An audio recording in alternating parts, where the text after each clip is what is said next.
भारत अपने इतिहास का सबसे खतरनाक हथियार तैयार कर चुका है और अब बाकी रह गया है सिर्फ उसका परीक्षण, जिसे भी वो अब करने जा रहा है। और अगर ये टेस्ट सफल हो जाता है तो रूस के बाद भारत वो दूसरा देश होगा जिसके पास होगी हाइपरसोनिक मिसाइल। आप जानकर हैरान होंगे कि अभी तक अमेरिका और चीन ने बहुत से टेस्ट किए हैं, लेकिन दोनों देश इसमें पूरी तरह से विफल रहे। ऐसे में अगर भारत अपना ये टेस्ट सफलतापूर्वक अंजाम दे लेता है, अपने सारे पैरामीटर को पा लेता है, तो इसी के साथ भारत भी वो दूसरा देश होगा जिसके हथियार को कोई भी रोक नहीं पाएगा, क्योंकि आज तक दुनिया में ऐसा कोई डिफेंस सिस्टम या रडार बना ही नहीं है जो हाइपरसोनिक मिसाइलों को रोक सके। यानी ये एक अजय हथियार है। ये एक ऐसी मिसाइल है जिसके बारे में पहला तो आपको कुछ पता ही नहीं चलेगा कि किस दिशा से और किस रफ्तार से आ रही है, और अगर आप किसी देवीय शक्ति से इसे पता भी लगा ले तो ये किस दिशा से आ रही है तो भी उसे रोक नहीं पाओगे। यहाँ तक कि अमेरिका के पास भी ऐसी टेक्नोलॉजी नहीं है जो हाइपरसोनिक मिसाइलों को रोक सके, क्योंकि हाइपरसोनिक मिसाइलों की दो खूबियां होती है। पहली है इसकी रफ्तार। ये आवाज की गति से 5 गुना से भी ज्यादा गति से दुश्मन की ओर बढ़ती है, और अगर आपने इसकी दिशा का पता भी लगा लिया तो ये किस दिशा से आ रही है या किस रफ्तार से आ रही है, तब भी आपका डिफेंस सिस्टम फेल हो जाएगा, क्योंकि भले ही ये 6500 किलोमीटर की रफ्तार से आगे बढ़ती है,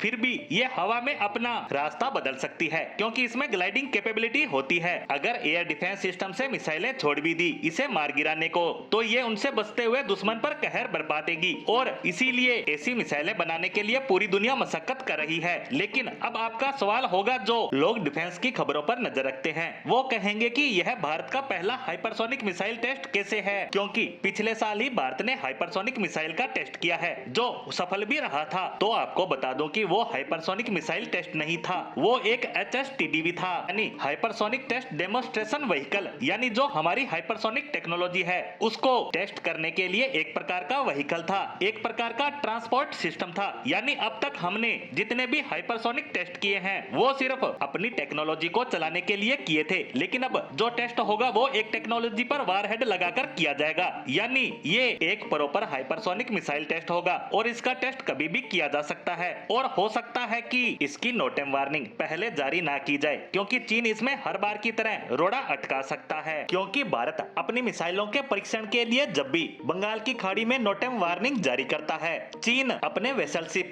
यानी जासूसी जहाजों को यहाँ तैनात कर देता है, ताकि भारत पहला तो इस तरह की मिसाइलों का परीक्षण ही न कर सके, और अगर किसी तरह वह ये परीक्षण कर भी लेता है तो चीन अपने जासूसी जहाजों की सहायता से इससे जुड़ा सारा डाटा इकट्ठा करने का प्रयास करता है। लेकिन भारत भी उससे एक कदम आगे निकलते हुए समय समय पर अपनी मिसाइलों का परीक्षण करता आ रहा है। लेकिन अब वो समय आ चुका है कि भारत अपनी पहली और विश्व की दूसरी हाइपरसोनिक मिसाइल का परीक्षण कर चीन और पाकिस्तान द्वारा की जा रही हरकतों पर लगाम लगाए।